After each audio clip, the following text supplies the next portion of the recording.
So here we are at the Scottish Parliament for their annual debate on International Baldness Awareness Day. And we're going to be speaking to some of the MSPs to see which of them will support the campaign of Bald Equality Scotland and endorse the equality agenda. Let's go and see who supports us. Thanks first of all to Nicola Sturgeon. She said she is happy to throw taxpayers' cash at absolutely anything with equality in the title. Thanks to Richard Leonard. He said he's just happy to throw taxpayers' cash at anything. Ruth Davidson, very happy to support us. She said, will it help us to look like a nice and not a nasty party? We said yes. She was right on board. Willie Rennie of the Lib Dems, he said it doesn't go far enough, and he apologised profusely for there being no bald Lib Dem MSPs in the Scottish Parliament. Right, Patrick Harvey, we needed some more complex negotiations there. His initial response was, Bald Equality Scotland, won't that involve supporting a lot of straight white males? How can you possibly advance the equality agenda by supporting straight white males? And we assured him that we've got a transgender person from Afghanistan who had applied to be on our board of directors. We hadn't met them, we didn't know anything about them, but we're sure they were going to be the person for the job. And that won him over, so thank you, Patrick, for your support. So why do we need an organisation like Bald Equality Scotland? The problem's obvious.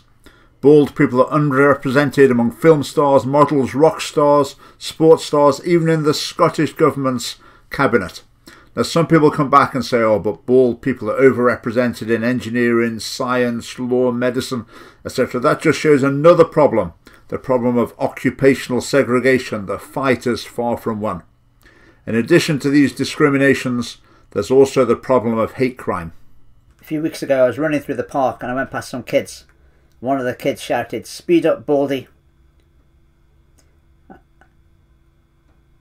But then I thought I should probably report it to the police as a hate incident.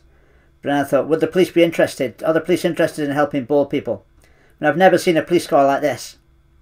So I thought they're probably not, so I just didn't report it. How widespread is this hate crime? We don't know. That's why we need more money to do the research.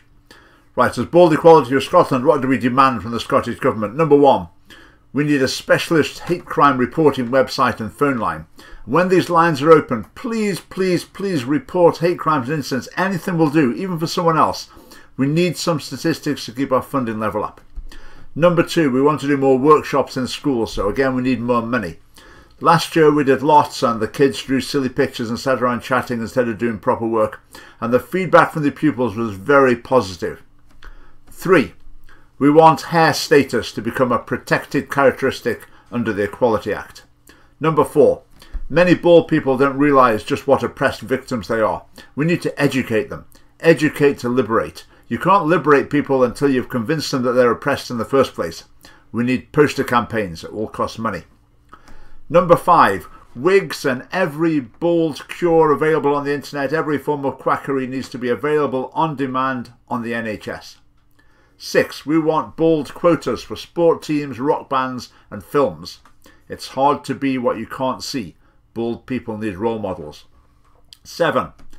There needs to be a quota system for every board of directors as well. They'll make better decisions when there's hairstyle diversity among the directors. Number 8. Some people say that those who shave their heads aren't really proper bald people. We say that they are. Even if they haven't actually shaved any hair off, if they want to identify as bald, we respect that choice. If you don't support all bald people, you don't support any bald people.